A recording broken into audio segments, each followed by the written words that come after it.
The 2020 Judicial Candidates Forums are made possible by a partnership between UNC-TV and the North Carolina Bar Association. Fred Gore and Lora Cubbage join me now. They are seeking what's called Seat 5 on your ballot for the North Carolina Court of Appeals. Thank you so much for making the trip to speak to voters as well as to myself. Thank you very much for that. First question to you, Ms. Cubbage. Who is Lora Cubbage? Tell us about your experience. What brings you into the Court of Appeals race? Well, first of all, thanks for having me. It's a pleasure to be here. And I am Superior Court Judge Lora Christine Cubbage. I am a mother of one, a grandmother of one. I went to North Carolina A&T State University for undergrad, and I went to UNC Chapel Hill for law school.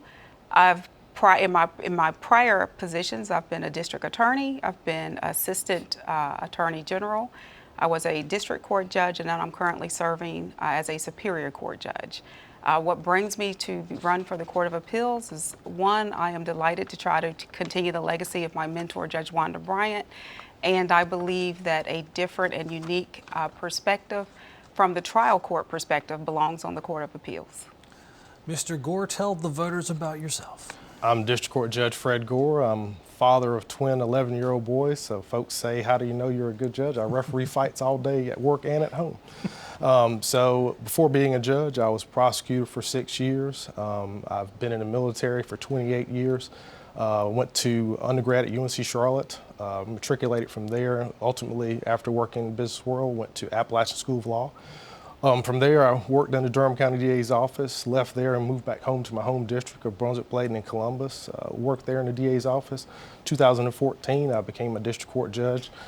And ultimately, after serving for 6 years as district court judge, I feel that my expertise in juvenile court and being a certified juvenile judge, we need to make sure we're protecting one of our most precious resources of family and children. And I bring that expertise to the Court of Appeals to make sure that we're being able to evaluate those laws in a little bit more intensive way.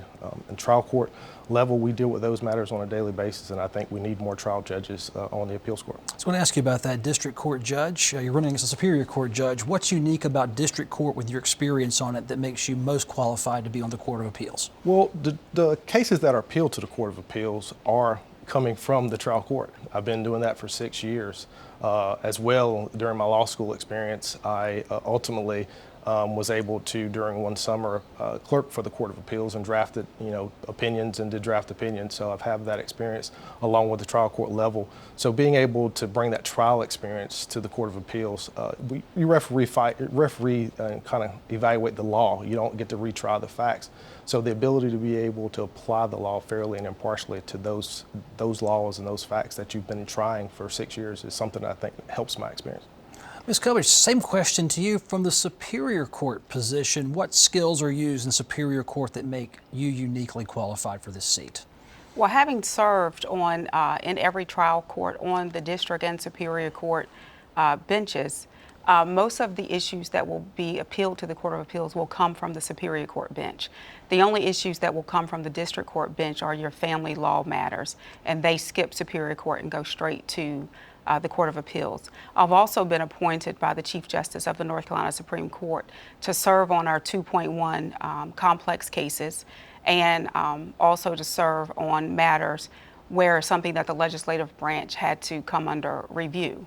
So those are matters that will go to the Court of Appeals, and I come with that experience. I understand the issues. When I was an Attorney General, I also argued to the Court of Appeals the civil and the criminal cases for 6 years.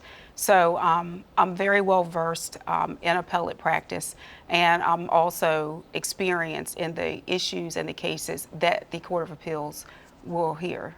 We've met lots of candidates, judicial and counsel of state. I always ask, why is 2020 the year of all years to seek an office such as this? You're successful. You've been successful in the past. You're currently successful. You're endorsed by the Democratic Party. Why now? When things may be going well right where you are? Well, when I realized that Judge Bryant was retiring, I realized I'm a big advocate for diversity. And I believe that our branches of government should make up and reflect the demographics of our state. Judge Bryant is leaving the Court of Appeals as the only African-American female on that bench. When I get elected, I will still be the only African-American female on that bench. And that's a unique and different perspective that is needed. And also the trial court judge coming from the Superior Court bench where mostly 80% of the cases are going to come. That perspective needs to be up there. So it is an incredible year. It's an incredible year for women. It's an incredible year for North Carolina to do something different than status quo. And, you know, that is, we need to make a difference and move our state forward. Other than the retirement, the seat being open, what made you sit back a few months ago and say, now's my time to seek a seat on the appellate court? Well, like Judge Cubbage, Judge Bryant actually grew up about 12 miles from where I did. I grew up admiring her career, and her mom and my mom are really good friends, so I had a little bit of insight to know that she was retiring. And there's something to be said about being able to have some representation from southeastern North Carolina.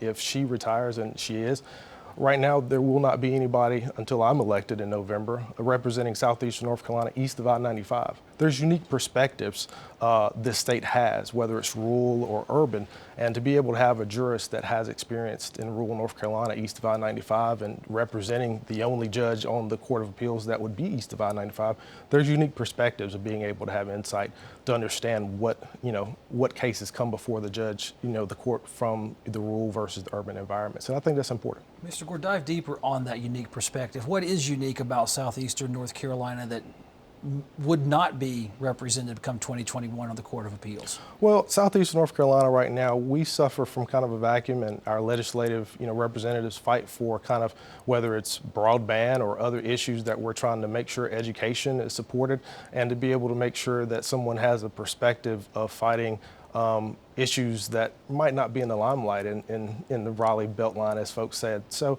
whether it's farm cases, agricultural issues, or things of that nature, that I've been able to have land dispute issues that might not be as forefront in the urban environment. I've had an opportunity to be able to have those cases and have a better understanding of those. Ms. Cubbage, same with you. You've brought up unique perspectives, trying to preserve the unique perspective if you're elected. Go deeper. Well, the unique perspective I'm talking about is we have an access to justice issue. We have equal justice issue. And a lot of people are afraid to bring their issues and concerns to the Court of Appeals because they don't feel like they're going to be heard. And again, that goes back to the demographics of our state should be represented. So when people want a safe place to bring their issues and concerns, if that's the Court of Appeals, then they should know that everyone's represented up there.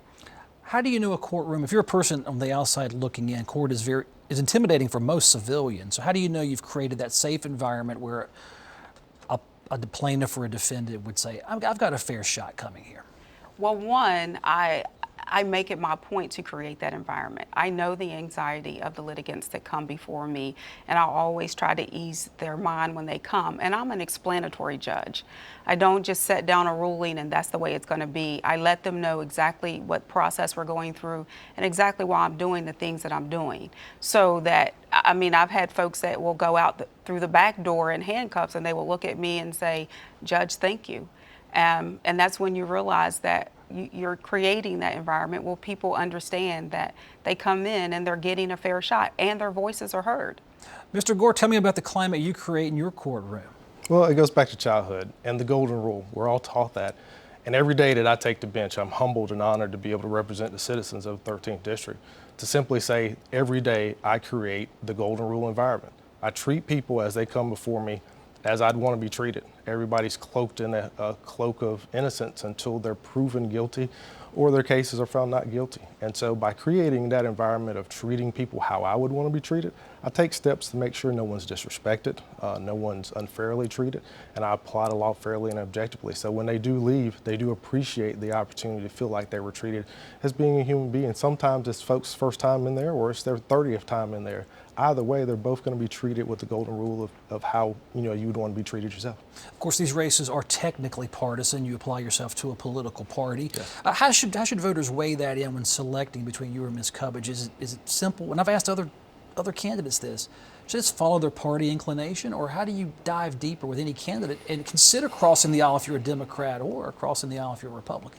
Well, ultimately, at the end of the day, we're registered individually as individuals, not as judges. But I think individuals should look at that and make a decision on their own. But I think what they should evaluate, because when we're as judges sitting in a courtroom, we can't ask someone whether they're a Democrat or Republican before we make a ruling. So how do you evaluate a jurist's philosophy and their approach? You evaluate the judicial philosophy, and I think my philosophy is one where I apply the law consistent with the Constitution. I do not make the law up from the bench. That's the legislature's job. And ultimately, at the end of the day, I'm fair and objective in my application of the law to every single individual that comes in front of the court, and I do it with professionalism and fairness and integrity. So my philosophy is what I think the citizens, regardless of whether they're Democrat or Republican, should evaluate, because ultimately we take an oath of office to follow the Constitution and apply the law fairly and impartially, and that's what I've done, and I want folks, regardless of their party affiliation, to support me and vote for me in November. Ms. Cubbage, what are your thoughts on that? If you're a truly independent-minded voter, say, I want the best judge in this position. I think in order to vote for the best judge, one, this goes on experience. They should not look at me and Mr. Gore as being an independent or Republican, because we are, or Democrat or Republican, because we're judges. And partisan politics has no place in the judiciary at all. You want an independent judge. You want a judge that understands and knows the issues that come before them. You want a judge that, we all judges take the oath to follow the North Carolina Constitution, not inconsistent with the U.S. Constitution. So, however, to say that judges legislate from the bench, that's an incorrect statement, and I think it's dangerous rhetoric to try to confuse our voters with. The legislative branch and the judicial branches are open to be challenged when they do something. And if they are challenged, it is the judicial branch that is the checks and balances. We are the last firewall of protection for a lot of litigants, a lot of agencies that will challenge something that they've done. And it is absolutely the mandate and the authority and what the voters elect judges to do is, if something is challenged that the legislative branch has done or the executive branch has done, then yes, it comes to the judicial branch, and we need to be independent jurists and give an honest legal analysis of the issue that's put before us and make a ruling. Lora Cubbage, thank you. Last word by coin flip, if we flip off camera. You got it, you chose it, you have the last word on this discussion. Well, ultimately, at the end of the day, we thank everybody for the opportunity to be here. We're praying for everybody during this pandemic, hope everyone's safe, but we ask everybody to evaluate, Judge Fred Gore for North Carolina Court of Appeals Seat 5. My experience of over 40 years combined experience, 28 in the military, 6 as a prosecutor, and 6 as district court judge, adds up to the numbers that voters should have confidence in voting me as your next Court of Appeals judge, Seat 5. Well, thank you both very, very much. Above all, safe campaigning out there. It's not easy.